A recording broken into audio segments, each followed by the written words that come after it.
new episode of Read, Remember, Repeat. And we kicking this show off, showing some love to Iron Mastery Academy. Shout out Doc Spills and Christopher Terry. They're teaching people how to learn and earn on the go and manage their own finances. It's as simple as matching colors, and you can grow your account. This is needed for the community and definitely for the culture. I said, surround your mind with greatness, some of it will rub off. This is my office. This is where I start my day. And every day I read something. Form a habit of reading every day. It's about Proctor. My goal. And I love what you're doing as far as the read, remember, repeat, because that's imperative, Focus. Man. And always, always, family, remember this.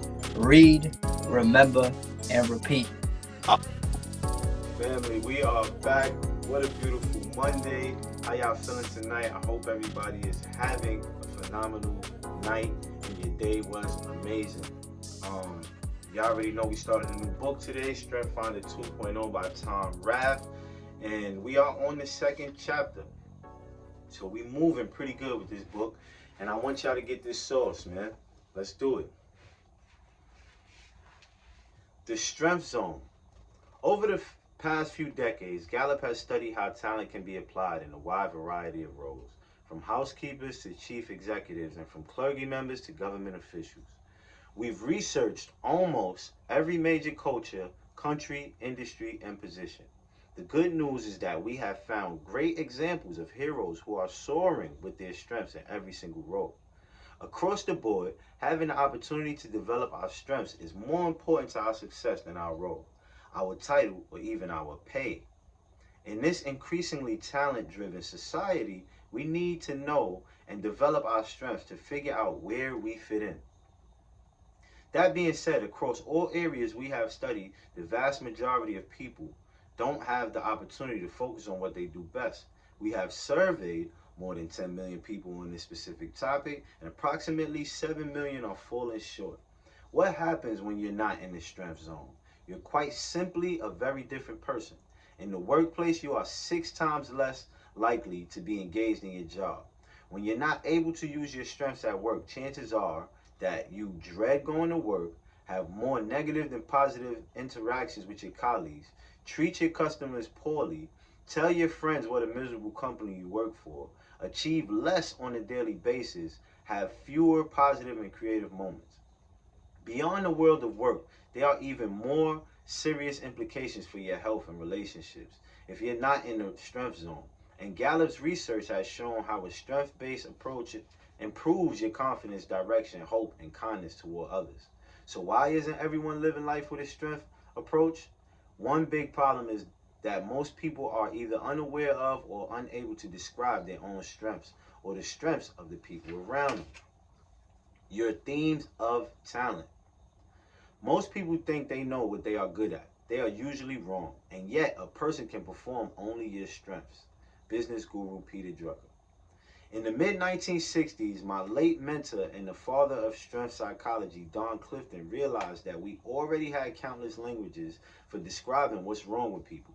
In addition to the informal labels used by the people around us, the field of psychology has the DSM-IV, a manual of disorders described by one leading psychologist as a bloated catalog of what's wrong with people. The world of business had myriad competency models, most of which are oriented toward describing what isn't working, even though these labels are often veiled as areas for improvement. To initiate more conversation about what's right with people in 1998, Clifton assembled a team of scientists and set forth the ambitious goal of developing a common language for talent. This team wanted individuals and organizations to have very specific terms for describing what people do well. So we mined our database, which at the time contained more than 100,000 talent-based interviews, and looked for patterns in the data. We examined specific questions that had been used in our studies of successful executives, salespeople, customer service representatives, teachers, doctors, lawyers, students, nurses, and several other professions and fields. Through this process, we were able to identify 34 themes of talent that were the most common in our database. We then developed the first version of the Clifton Strength Finder assessment to measure these distinct talents. These 34 themes represent our best attempt at creating a common language or classification of talents. By no means did we capture everything. There are hundreds of people, even more specific themes we did not include in this classification. However, we wanted to keep this language manageable so it would be easy to use with work teams, families, and friends. Where Strength Finder actually measures is talent, not strength. As an aside, we named it Strength Finder instead of Talent Finder because the ultimate goal is to build a true strength, and talent is just one of the ingredients in this formula. The assessment doesn't ask about your knowledge. There are no questions about your formal education, degrees, or resume, nor does it ask about your skills. Whether you're able to perform the fundamental steps of driving a car, using a particular software package, or selling a specific product. While these are important, we have discovered that knowledge and skills along with regular practice are most helpful when they serve as amplifiers for your natural talents.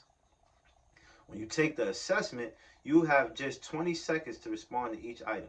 It's quick because we found that instinctual top of mind responses are more revealing than those you give if you sat around and debated each question.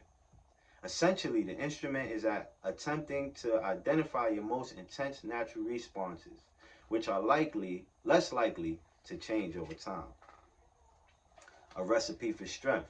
Although people certainly do change over time and our personalities adapt, scientists have discovered that core personality traits are relatively stable throughout adulthood, as are our passions and interests. And more recent research suggests that the roots of our personality might be visible at an even younger age than was originally thought. A compelling 23-year longitudinal study of 1,000 children in New Zealand revealed that a child's observed personality at age 3 shows remarkable similarity to his or her reported personality traits at age 26. This is one of the reasons why Strength Finder measures the elements of your personality that are less likely to change your talents. Knowledge, skills, and practice are also important parts of the strengths equation. Without basic facts in your mind and skills at your disposal, talent can go untapped. Fortunately, it's also easier to add knowledge and skills to your repertoire. You can always take a course on understanding basic financials, just as you can always learn how to use a new software application. Building your talents into real strengths also requires practice and hard work, much like it does to build physical strength. Family, it is source time, and after this, we'll be right back.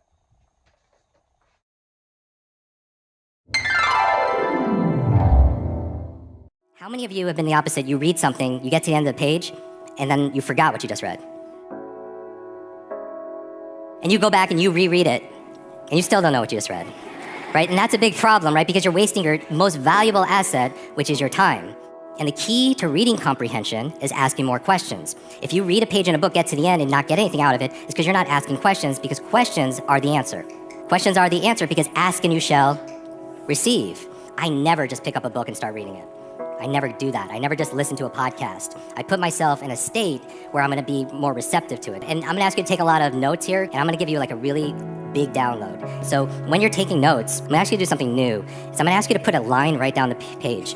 On the left side, you're going to take notes, right? You're going to capture the ideas that I'm sharing with you. On the right side, you're not going to take notes. You're going to make notes. Now, so on the left side, I'm capturing. On the right side, I'm creating. And what am I creating? On the right side, I'm writing my impressions of what I'm capturing. Because if your mind gets distracted, which we naturally do, I'd rather it be distracted than on the right side of the page, using my imagination for something that's going to move me forward on what I'm learning.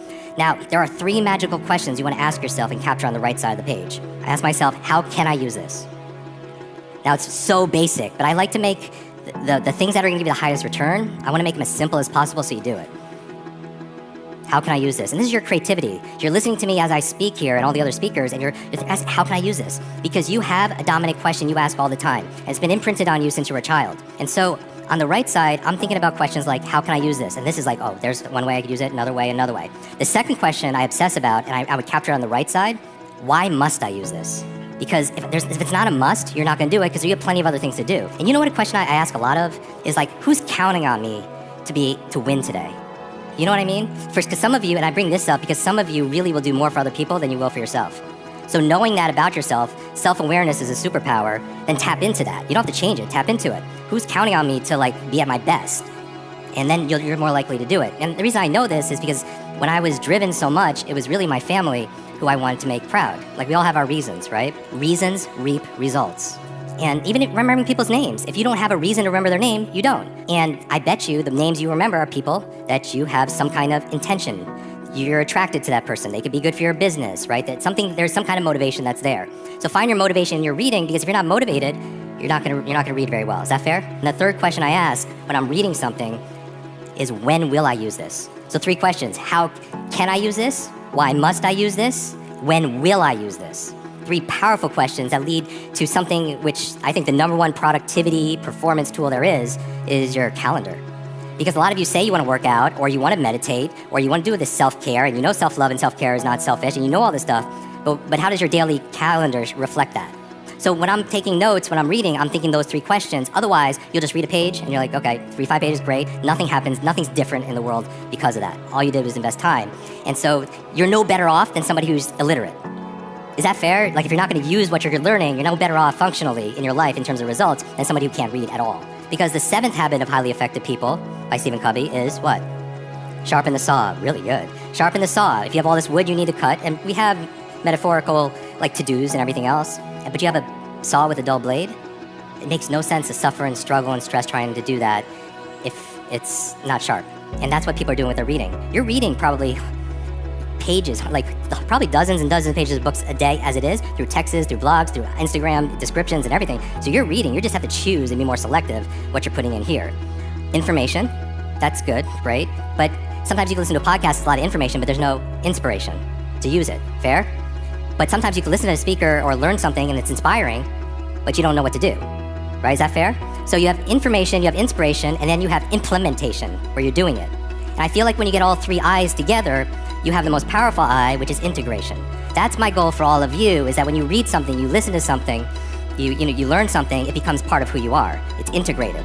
Here, here, and here. And then you have an alignment, and how it performs is, it looks like magic to people. So prompting you with these 3 questions, how can I use this?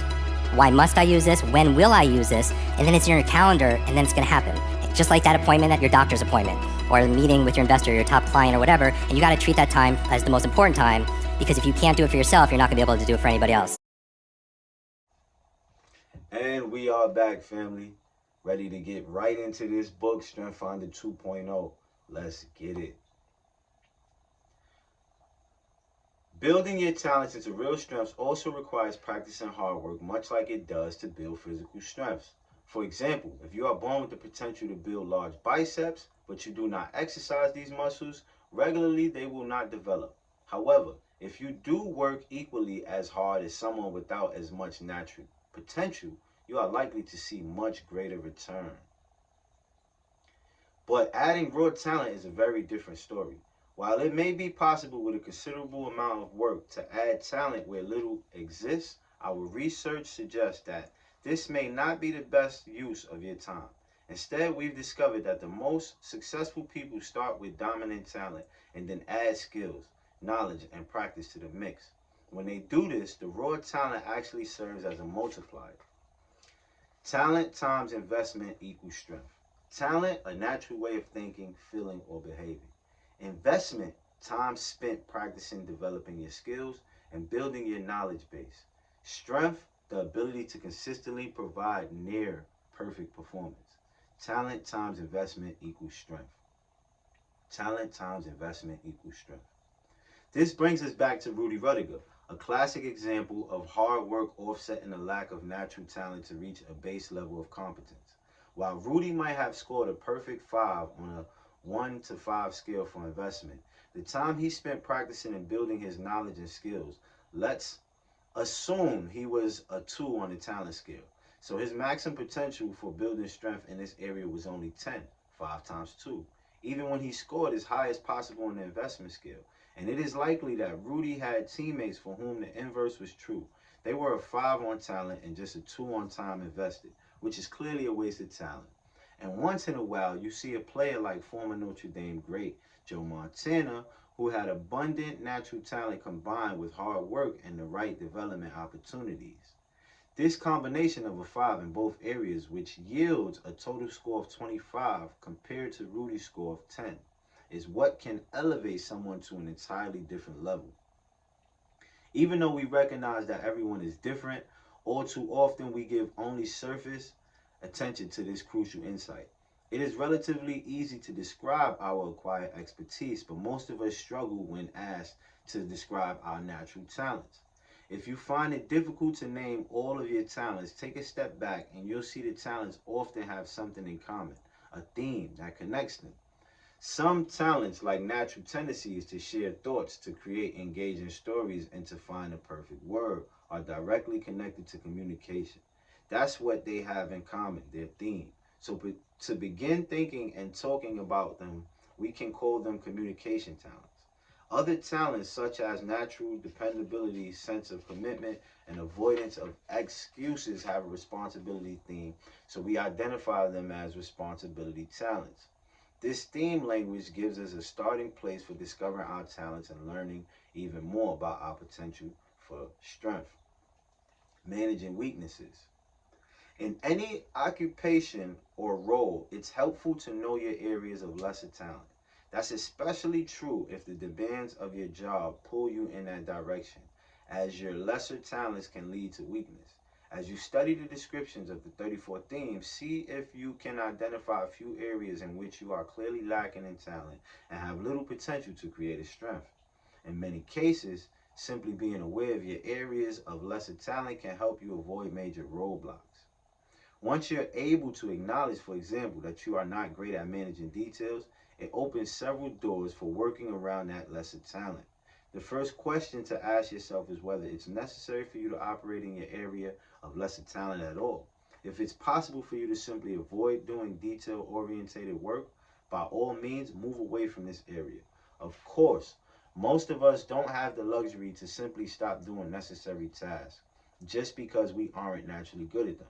When you must attend to details, you might need to establish systems to manage your lesser talent and keep things on track. If maintaining your daily schedule is a detail you dread, there are several options ranging from a day plan to an electronic calendar. Another strategy is to partner with someone who has more talent in the areas in which you are lacking. For example, the included theme is an area of lesser talent for me. People who have this talent are great at making sure that everyone feels involved and part of any team effort. On the contrary, I will rush to assemble a group without considering everyone involved, and in many cases this results in people feeling left out. So I have learned to partner with my colleague, Amanda, who leads with her includer. She helps me think about including people I would not have otherwise considered in several cases. This has helped us uncover people's hidden talents and build a stronger team. Blind spots. It is also essential to try to become more conscious of any blind spots that are caused by your talents. For example, those of us with strong command may not realize the damage left in our wake as we are pushing to get things done each day. Or people with dominant consistency talents might focus so much on keeping the steps uniform that they ignore the overall outcome or goal. So while our talents primarily serve to keep us on track, they can at times derail our pursuits. In part 2, you will find 10 ideas for action for each of the 34 themes. Many of these actions items will help you when you are on the lookout for blind spots that can result from your dominant talents. The key is for you to be aware of your potential and your limitations. Family, we are on page 24, and we're going to leave y'all right there. You know what I mean? Soak all that up. Tomorrow's a new day. You know, we got the Monday show, and we got the morning show and the night show. Forgive me. Read, remember, repeat.